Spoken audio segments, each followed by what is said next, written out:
अस्सलाम वालेकुम students, welcome to the Base Academy. आज हम पढ़ेंगे 10th क्लास की मैथ का चैप्टर नंबर 1 की एक्सरसाइज 1.2। बेटा इस एक्सरसाइज में हमसे क्वेश्चन ये सॉल्व करवाए जाएंगे कि किसी भी क्वाड्रेटिक इक्वेशन को आपने सॉल्व करना है बाय यूजिंग क्वाड्रेटिक फार्मूला।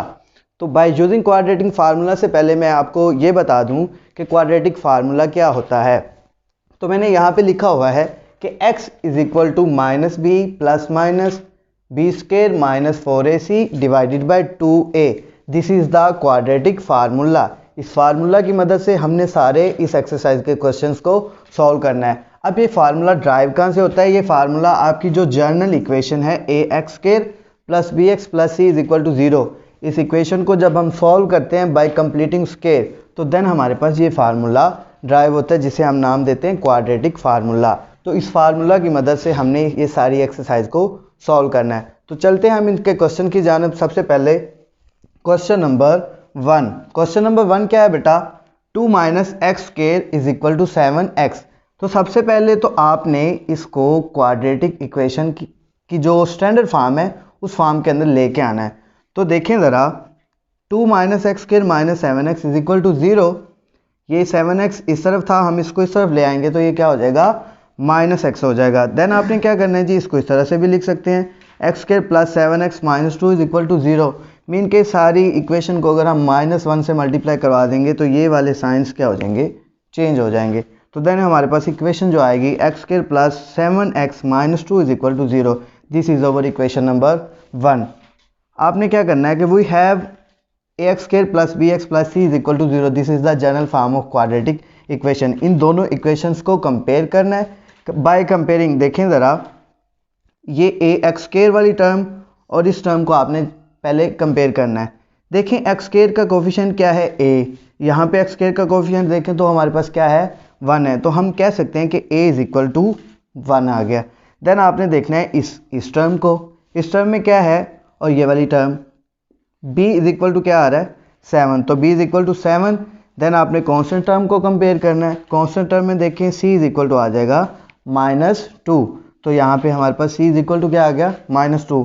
अब हमारे पास तीनों वैल्यूज़ मौजूद हैं, a की वैल्यू भी, b और c।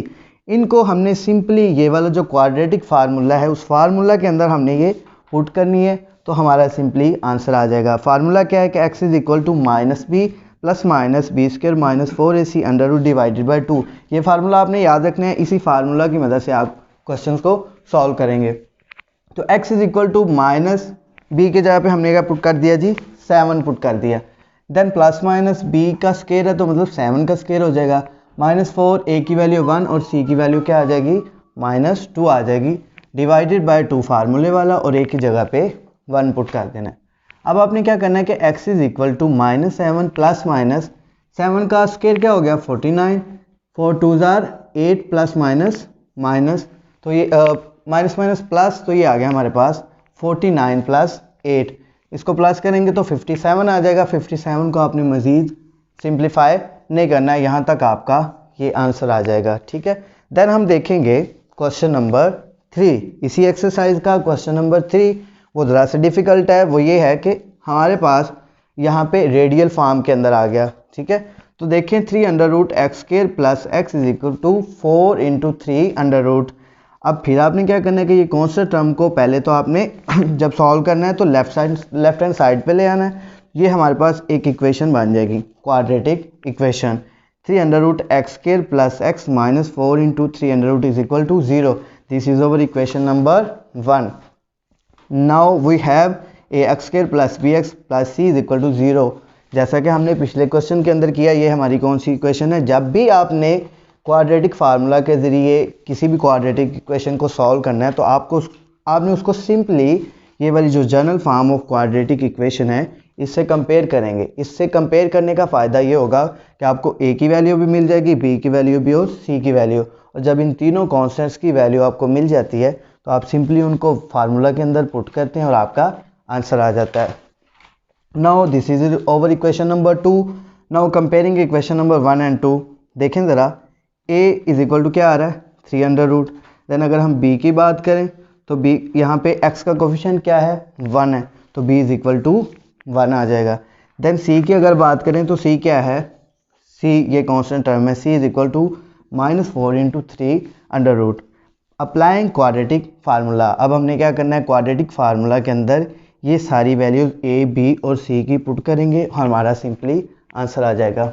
Bye putting value of a b c in formula, ये देखें बी की वैल्यू हमने पुट कर दी माइनस फार्मूले वाला, बी की जगह पे क्या आ गया, 1 आ गया।